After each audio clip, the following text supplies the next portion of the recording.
রাস্তা ধরেছি, আমরা শিবির করেছি পদ্মা মেঘনা যমুনার তীরে, আমরা শিবির করেছি।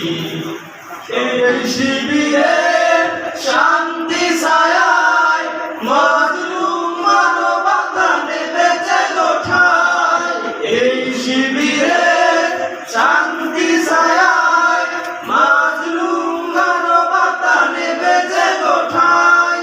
মানুষ গড়ার এই আঙিনায়, মানুষ গড়ার এই আঙিনায় আল কোরআনের বাণী করেছি, আমরা